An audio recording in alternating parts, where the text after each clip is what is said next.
ইংরেজি গ্রামারে voice change বা বাংলায় যেটাকে বলে বাচ্য, এটা শেখার আগে আমরা একটা জিনিস বাংলায় যেটা করে থাকি, যেমন এর মেইন আমরা যদি বুঝতে চাই যে ভয়েস বা বাচ্য কাকে বলে, বাংলায় কোনো একটা কথাকে আমরা দুইভাবে পেশ করতে পারি। যেমন আমি এই কাজটি করেছি, এটা হচ্ছে আমরা সরাসরি বলতেছি হ্যাঁ আমি এই কাজটি করেছি। আর অনেক সময় কথাটা ঘুরিয়ে বলতে পারি, যেমন এই কাজটি আমার দ্বারা করা হয়েছে। তো এটাই হচ্ছে দুই ধরনের একই কথা দুইভাবে উপস্থাপন করা। ইংরেজিতেও ঠিক একই জিনিস দুইভাবে উপস্থাপন করা যায় এবং সেটাকে বলে ভয়েস বা ভয়েস চেঞ্জ। তো একটা হচ্ছে সরাসরি যেটা বলি, আমরা সংজ্ঞা যদি দেখি, সংজ্ঞায় যেটা বলতে সাবজেক্ট বা কর্তা যেটাকে বলে, এর কাজ প্রকাশ করার দুইটি উপায় আছে। এক হচ্ছে কর্তা কাজ কাজ করা হয় কর্তার উপর, আর দুই হচ্ছে কর্তার উপর কাজ করা হয়। এমনিভাবে সাবজেক্টের কাজ প্রকাশের দিকে ভয়েস বলে। তার মানে কর্তার উপর মানে কি, যেমন আমি কাজটি করেছি, সে কর্তা নিজেই বলতেছে যে আমি করছি কাজটা। আবার যখন এই কথাটাকে যখন একটু ঘুরিয়ে বলা হয় যে এই কাজটা আমার দ্বারা করা হয়েছে, তার মানে এখানে কর্তার উপর কাজ করা হয়, তার মানে কর্তাকে পরে বোঝানো হচ্ছে এই কাজটা আমার দ্বারা করা হয়েছে। কর্তা ডাইরেক্টলি বলতেছে না, কিন্তু ইনডাইরেক্টলি বলতেছে, মানে ঘুরিয়ে কথাটা ঘুরিয়ে বলতেছে।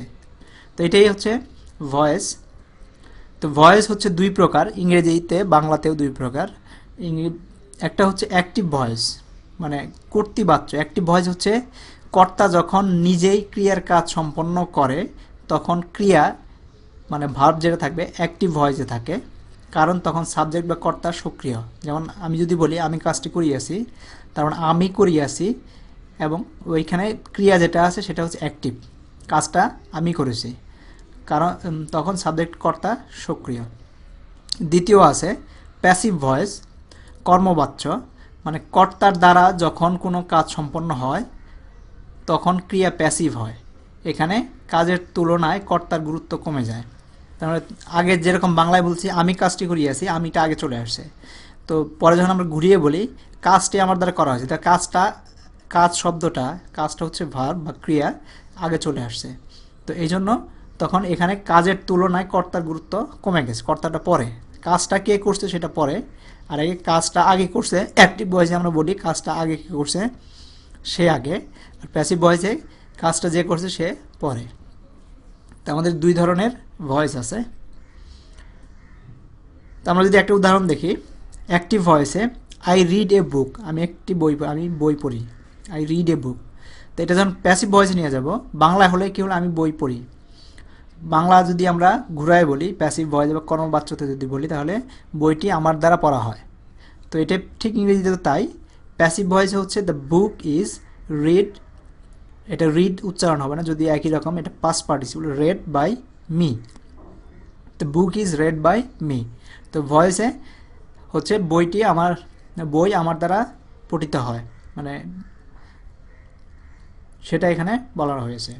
তো এখানে আমরা যদি দেখি অ্যাক্টিভ ভয়েস থেকে প্যাসিভ ভয়েসে আসার জন্য এখানে হচ্ছে অবজেক্ট হচ্ছে একটা, আমরা যদি এখানে লিখি, এখানে আমাদের লেখার মধ্যে আছে একটা হচ্ছে অবজেক্ট, আর এটা হচ্ছে সাবজেক্ট, আর এটা হচ্ছে ক্রিয়া।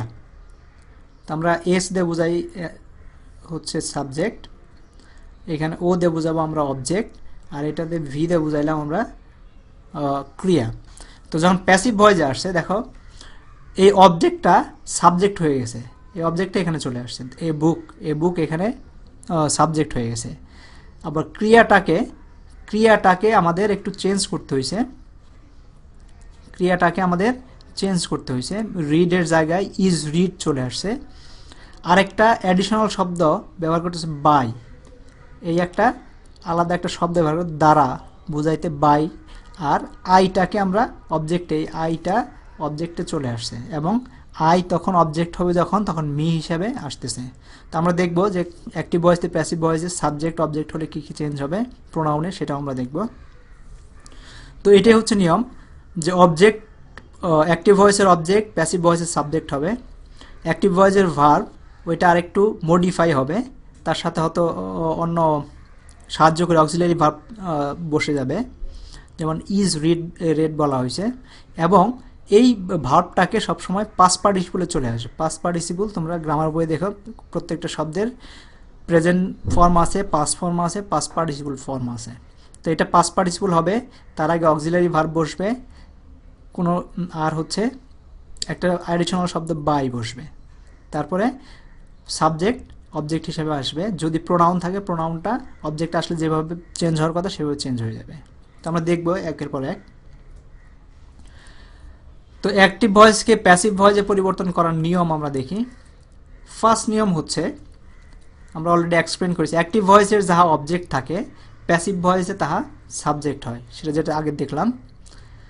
সেকেন্ড রুলস হচ্ছে, অ্যাক্টিভ ভয়েসে যাহা সাবজেক্ট থাকে প্যাসিভ ভয়েসে তারা অবজেক্ট হয়ে যাবে। থার্ড রুলস হচ্ছে, অ্যাক্টিভ ভয়েসের মূল ভার্বটি প্যাসিভ ভয়েসে তাহা পাস্ট পার্টিসিপল হবে। এটা মনে রাখতে হবে, যে ভার্বটা ছিল সেই ভার্বটাকে পাস্ট পার্টিসিপল করতে হবে।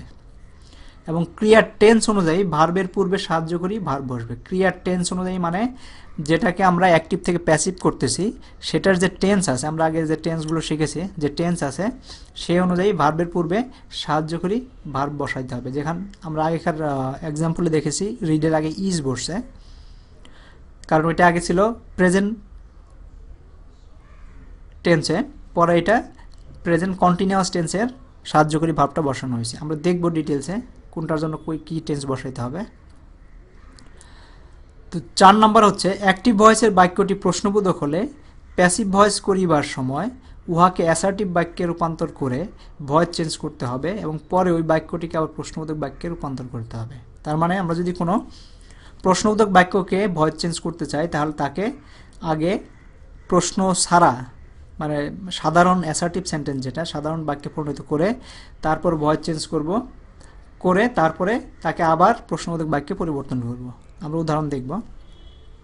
5 নম্বর হচ্ছে, যে সমস্ত ভার্বের দুইটি অবজেক্ট থাকে, যদি কোনো ভার্বের দুইটা অবজেক্ট থাকে প্যাসিভ ভয়েস পরিবর্তন করিবার সময় তাদের যে কোনো একটি অবজেক্টকে সাবজেক্ট অপরটিকে অবজেক্ট রূপে রাখিয়ে দিতে হয়। তো আমাদের যদি আমরা আগে শিখলাম 1, 2, 3 অনুযায়ী, যদি যেটা 1 আর 2 অনুযায়ী যেটা শিখছি, যে কখনো কখনো দেখা যায় একটা সেন্টেন্সেরই দুইটা অবজেক্ট থাকে, তাহলে আমাদের যেটা করতে হবে দুইটার মধ্যে যে কোনো একটাকে সাবজেক্ট হিসেবে নিতে হবে, আরেকটা যেখানে ছিল সেখানেই রেখে দিতে হবে। তো এটা ছিল আমাদের voice change. Thank you very much.